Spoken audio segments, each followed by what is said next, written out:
ninong at ninang. Lahat po ng ninong at ninang tumayo. Sumagot po kayo ng malakas kung kayo sa kayo, nag-opo. Pag hindi, hindi. Hindi patutuloy ang kasal. Okay. Kayo ba mga ninong at ninang, nina Jomar at Berian, Kelvin at Gladys Ann, ay nagpapatunay na sila ay mag-asawan, na sila ay mga kapwa, binata at dalaga. Kayo ba ay nagpapatunay na sila Jomar at Berian, Kelvin at Gladys Ann, ay mag-asawa na ngayon sa mata ng Diyos at sa mata ng tao? Bukas pa na doon niyo, tinatanggap sila at makakaasa pa sila sa inyong tangkilig at gabay. Okay, tandaan nyo ha, yan ang mga ninang ninyo ha. Pag may konti sila pangalawang ama ang ninyo ha, ina. Pag may konti problema, kahit malaki, istahin sila. Huwag yung pera na. Okay, kailangan yung mga payo nila.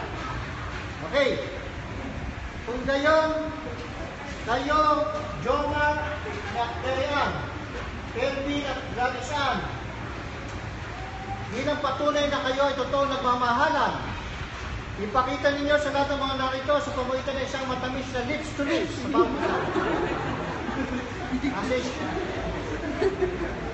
na tayo magagawa. Ay, ako, may anak na. May na ba? Okay na. Oo. Ako na ba? Hindi. Ako na. Isa pa lang. Isa pa.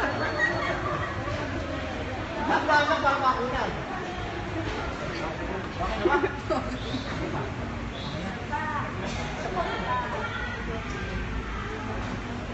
Okay.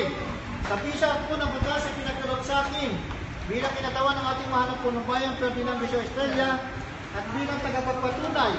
Pinagtitibay pa, binabasbasan, sa tanig puso, at kayo ay aking binigyan ng kasal. Mabuhay po ang bagong kasal para pagkinawa.